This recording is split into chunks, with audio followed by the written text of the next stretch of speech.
All right, so that was Prime Minister Narendra Modi with a speech that lasted over an hour, and he has touched upon a myriad of subjects. He started off with Operation Sindoor, which was a retribution to the Pahalgam terror attack that took place on 22nd of April. He spoke about how India has set a new benchmark in targeting Pakistan, the sponsor of terror and the terrorist organizations that are breeded in Pakistan.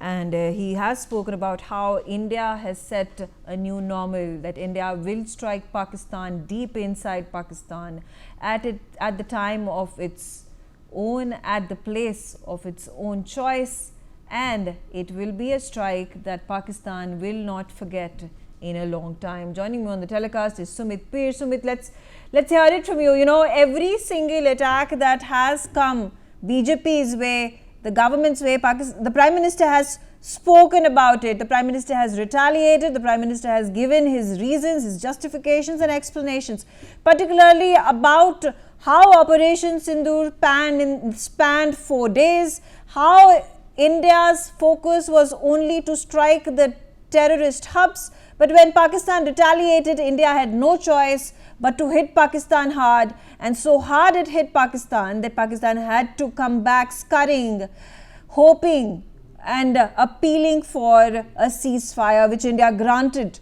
to Pakistan. What do you have to say about this speech?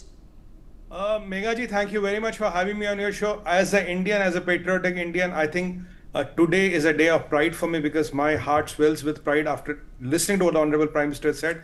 Look, after today's speech, everything puts to rest. The malicious propaganda of Congress and all the theatrics of Rahul Gandhi are dismantled.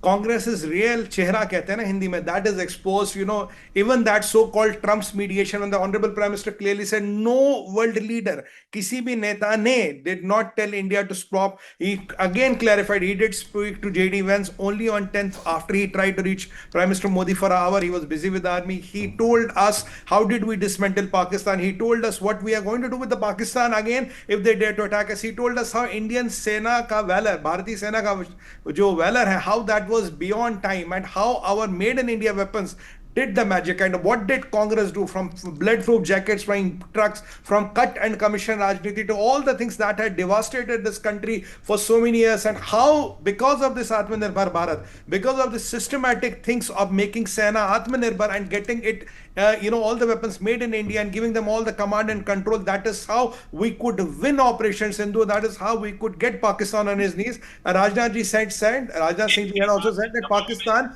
came on its knees. Pakistan conceded defeat. It is Pakistan's DGMO who came begging and pleading, Bhaiya chhod do. It was not Donald Trump, it was not JD Vance, and for that matter, it was no other leader of the world. I think that should be loud and clear message to Rahul Gandhi, to Congress, and all those people who were doubting the valor of our Sena, who were questioning our Sena, who were saying the Prime Minister Modi doesn't have the political will. The global narrative that has been dominated by the US President Donald Trump continues to take credit for the India-Pakistan ceasefire, the halt of the military operation that India says has happened after the Pakistan DGMO called, pleading the Indian DGMO that this is enough, we can't take it anymore, we will not be able to fight you, and there needs to be a ceasefire that India needs to agree to. So, I am going to bring in Dr. Varun Purohit into the conversation. And Dr. Purohit, that has been one of the biggest grouses that the Congress has been raising with regards to the narrative that has been built. How Donald Trump came in even before India could announce the ceasefire. Donald Trump came out and said that, you know, I am the one who is responsible for the ceasefire. He hyphenated India and Pakistan. He said he dangled the trade carrot in front of India and Pakistan, and that brought them both to the negotiating table. But taking a look at the history of Donald Trump, where he has just a couple of days ago claimed credit for the Cambodia-Thailand ceasefire, where he goes about claiming credit for the Iran-Israel ceasefire, where he desires a Nobel Peace Prize. He himself goes out and says that I am the one who is ensuring that peace is negotiated, wars end. while I don't think that is the actual US strategy, foreign policy, if you take a look at Afghanistan, if you take a look at Ukraine, if you take a look at Gaza, if you take a look at the Middle East, if you take a look at Iran, if you take a look at Iraq.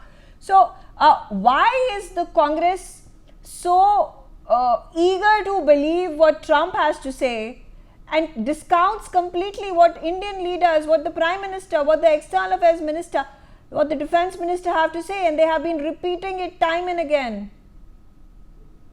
Megha जी, आपने history word का use, you have use the word history.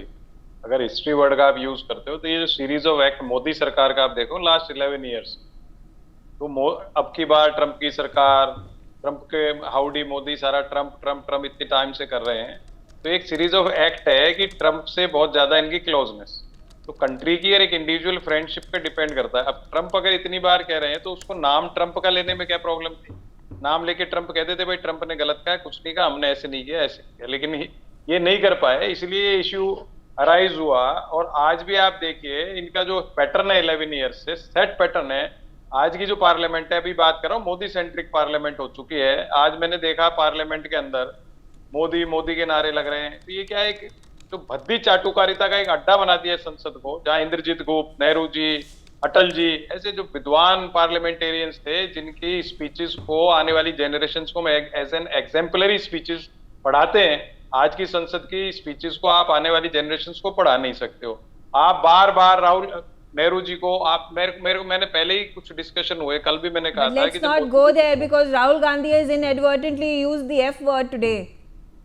Let's and there's a meme fest. Of course, it was a mistake. It was inadvertently he ended up saying, but it was a mistake. But at the end of the day, let's not attack political leaders for their the use of language during the discourse and the speeches that they make on the floor of the house. But you're not answering my okay fine. You've said because Prime Minister and any of the other leaders have not spoken and come out and said that Trump is wrong, Trump is lying, and that's why Congress has a problem with it. I am being joined by Dr. Himanshu Shukla, BJP spokesperson. Dr. Shukla, how do you react to this? Why is the government shying away from calling out Trump? जी नमस्कार, thank you for having me on this show. जय हिंद, भारत माता की जय, जय Siya Ram. I think government was very much clear what happened. It's the Congress who is creating all the issue.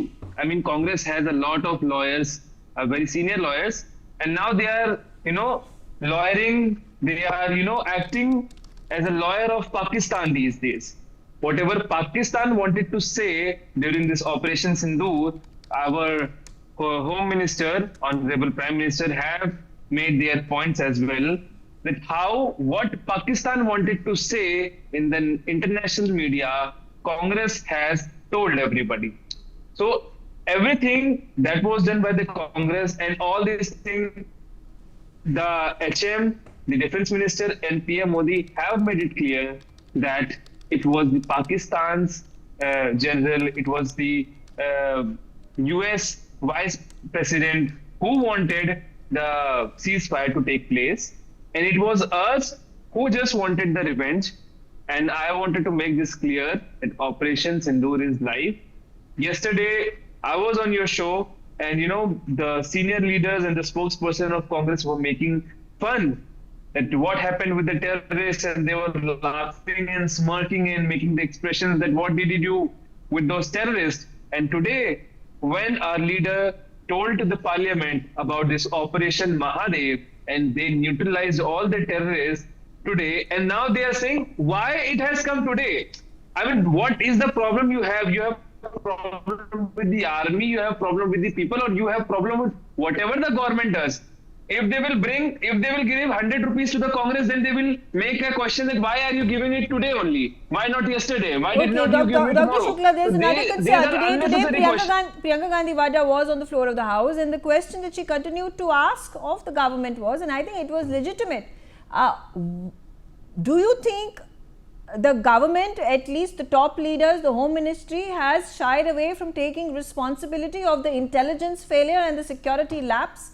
We saw that there was a statement that came out in public from the Jammu and Kashmir Lieutenant Governor, who said that I take the responsibility. Yes, there was a security lapse. Yes, there was an intelligence failure. But we have not heard the Home Minister, under whom intelligence comes as a department, coming up and owning up to the intelligence failure that happened.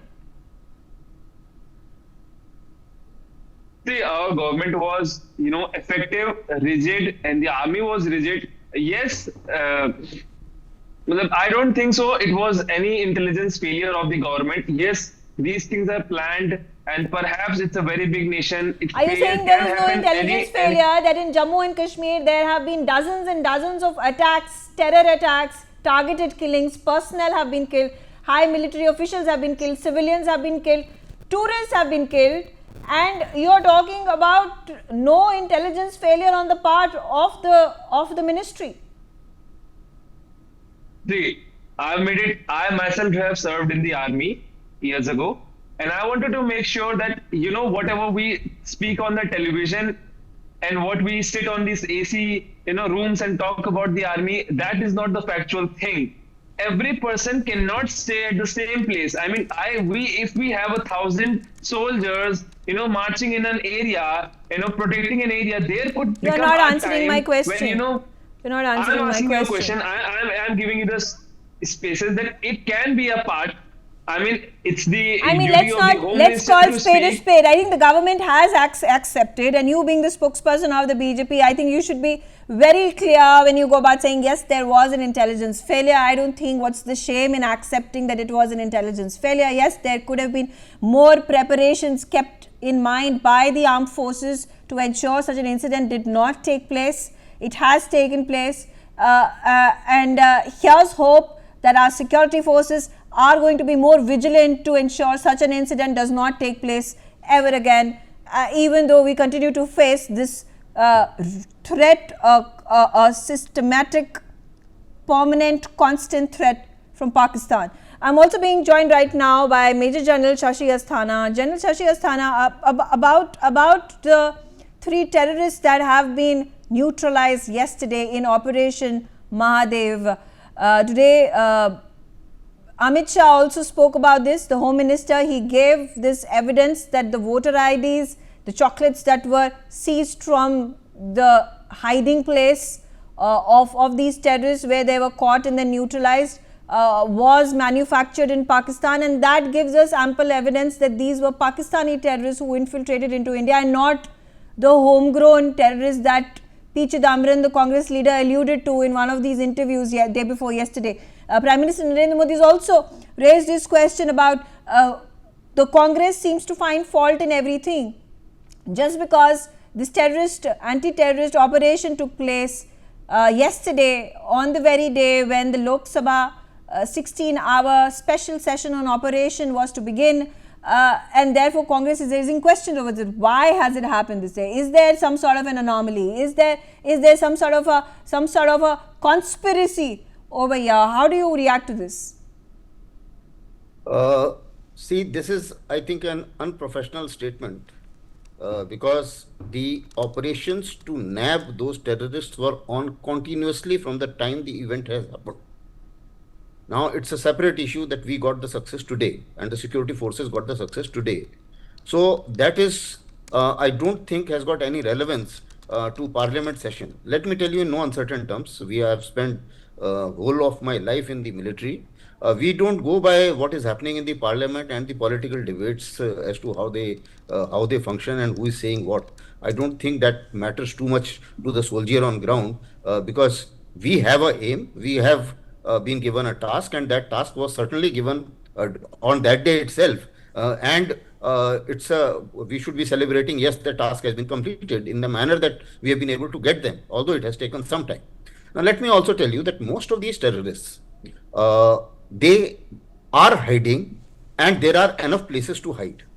We need to certainly get after the sympathizers also tremendously, and there is a lot which needs to be done for decades. It's not one government, two government, because I don't get into the politics or the political parties or the accusations, etc., etc.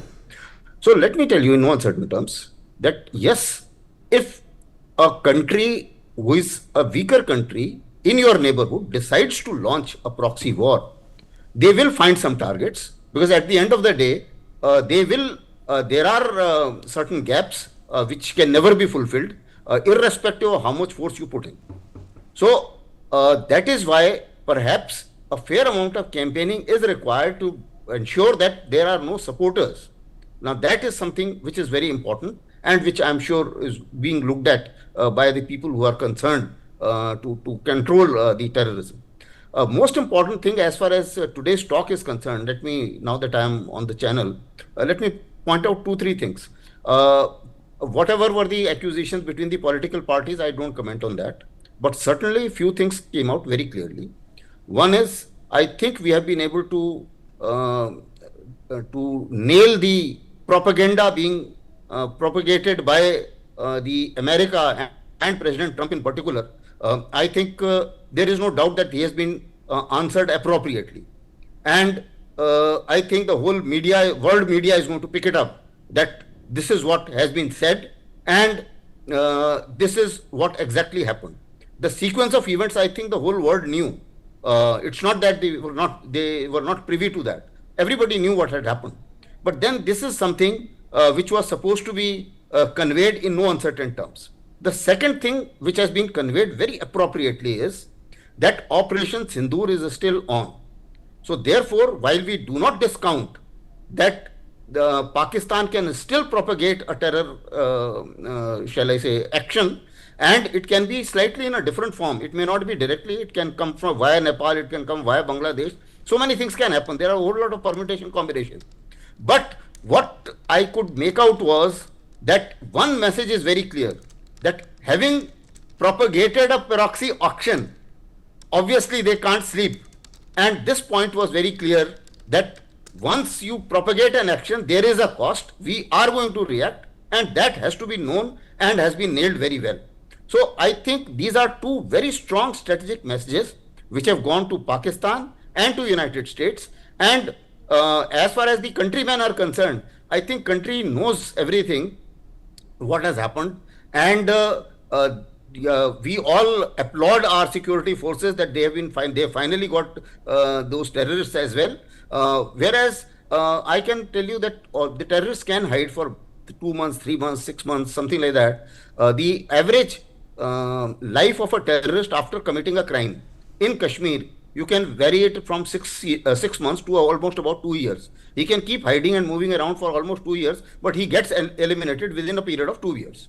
After that, then you have a new induction of a terrorist. Yeah. But those numbers have reduced. So I think all in all, it was a good messaging from India to the adversaries and to the rest of the world. Okay, I'm going to bring back Dr. Varun Purohit, and there was a point that was raised by Prime Minister Modi today, that political leaders from the opposition and particularly Congress, the narrative that they peddle somehow inadvertently gets picked up by the Pakistani media. It's almost as if these politicians are towing the narrative that Pakistan wants to play for its domestic audience and its international audience as well. Is there a way that the politicians in our country can carry forward the discourse more responsibly and ensure that they don't end up falling into the trap that Pakistan has created for us, and thereby also ending up hampering India's narrative, India's propagation, India's truth about what happened? Megha ji, India is fighting with self-obsession, we can say self-obsessive, non-biological terrorism last 11 years. Modi ji ka jo non-biological self-obsession, we are fighting with that. You are speaking about Pakistan and Sambit Patra and Modi ji also mentioned. They also mentioned in their speech in Parliament that Congress party and their leaders are being supported by Pakistan media. But then what do you do when P. Chidambaram makes a statement in an interview that we don't know if the terrorists were homegrown, and the next day a Pakistani daily a newspaper has put out in its front page news that Indian leaders suspect it was an attack that was orchestrated by terrorists from India and not from Pakistan, which was something that Pakistan was saying from day one when the terrorist attack happened on April 22nd.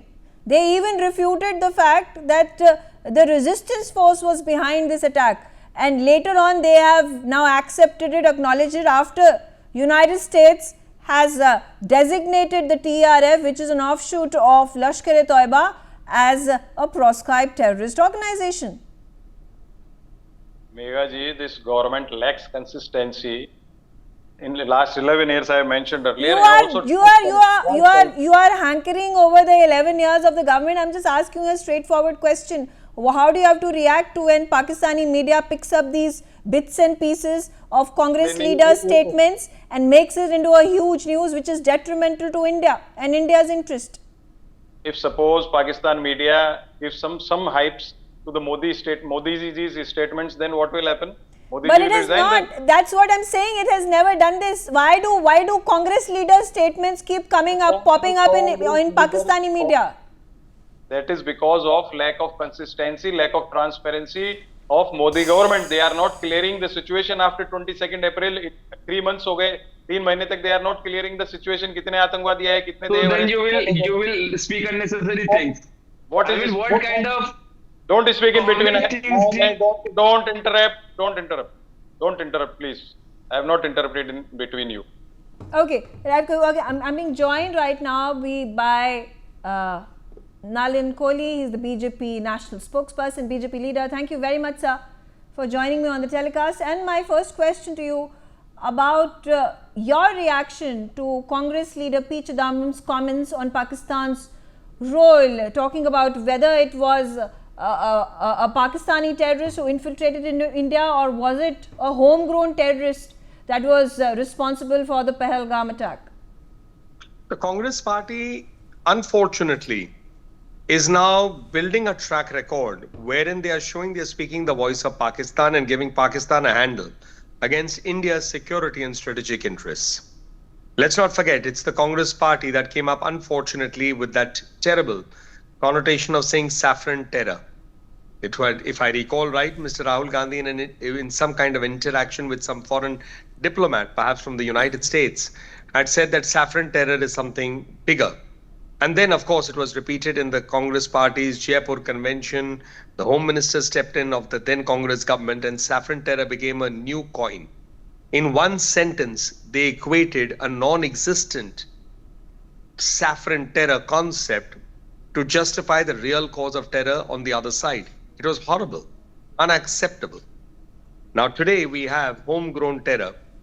While Mr. Chidambaram's sentence came, or this construction came, how do we know it's not homegrown terror? The fact is that today Home Minister Amit Shah ji in Parliament clearly pointed out that we've eliminated that. It's a great success.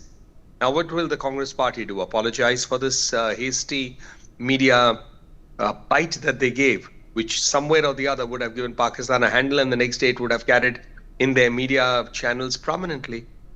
But the Congress party doesn't do that. Instead, it always raises questions against the armed forces, against India's strategic and security concerns, and then they try to pin the blame on the BJP for their acts of omission and commission. Mm-hmm.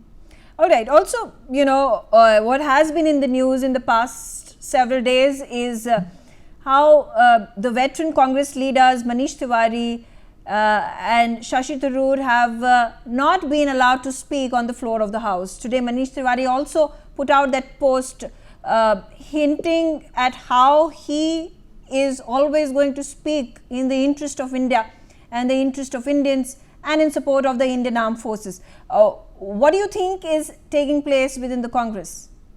Nothing.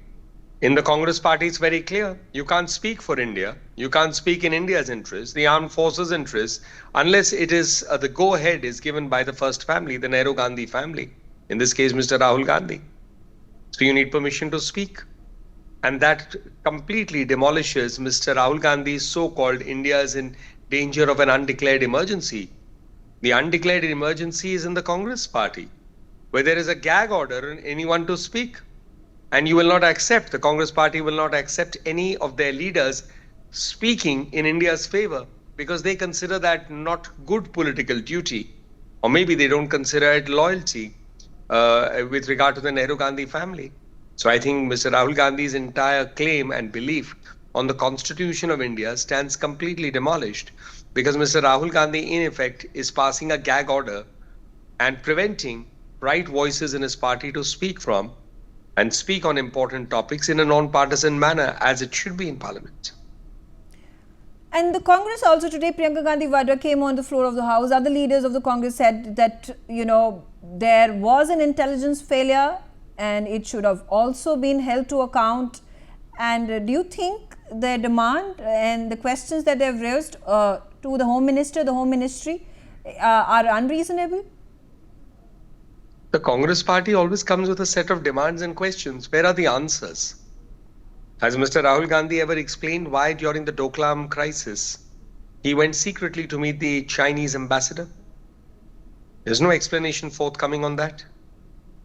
Or why did he say that when is Europe and America going to intervene in India's democracy, asking for foreign influence? Or why did he meet with the chief of Cambridge Analytica several years ago? And Cambridge Analytica being the organization that used to try to influence voting through media posts and other posts and fake news. So there's a lot that the Congress party has to explain. If they want answers, they should first answer the questions that have been asked of them in the past. Okay. This entire row over Donald Trump taking credit of the ceasefire has also been raked up in the Parliament. What should India do? Because there have been upteen times that the US president time again makes these statements, public statements, and he keeps taking credit. What should India do to tackle this situation? I believe my Prime Minister. It's as simple as that. When the Prime Minister of India says something, the External Affairs Minister says something on the floor of the House of Parliament, that for me matters. Nothing else, nothing more. Once again, questions being raised on the floor of the House about how many fighter jets did India lose. The question that Congress is raising is, why isn't the Defense Ministry coming out and telling the truth? How will it harm India's armed forces or India's narrative? If India wants to maintain, or if India or armed forces prefers to maintain certain strategic silence, that is to be left to their discretion, not the Congress party's demand or not lack of demand. And in any case, who is there to benefit from such information except Pakistan? Now, the Congress party again has to reflect that every statement of theirs of this sort is carried heavily in Pakistan. So are they inadvertently happy to be agents of Pakistan? There is a grouse within the opposition and the Congress. They say it is, healthy discourse, asking questions to the government, to the representatives of the people, is a sign of a healthy democracy. So why are they interested in the answers? Look at the nature of Parliament. When the Congress speaks, and this is in session after session, there is silence and the Treasury benches listen to them. And when our leaders on the Treasury bench stand up, look at the kind of sloganeering and the kind of disrespect towards them. This is not a healthy discourse. This is an argument to present an argument of healthy discourse with no intention towards a healthy discourse. Otherwise, Parliament wouldn't have been obstructed in the manner as it is being done on a regular basis by the Congress party.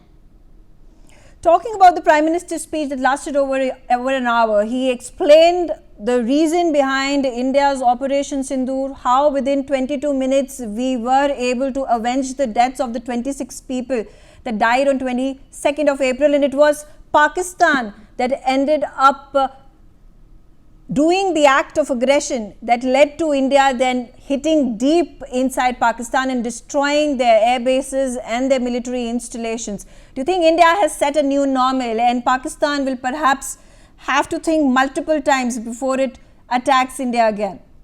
It goes without saying. That's what the Honorable Prime Minister has said. We have made very clear what our red lines are. And those red lines, we will act on them when they are crossed. So India has set those red lines. Now it is for Pakistan to really reflect whether it would like to cross those red lines again and face the consequences or avoid it.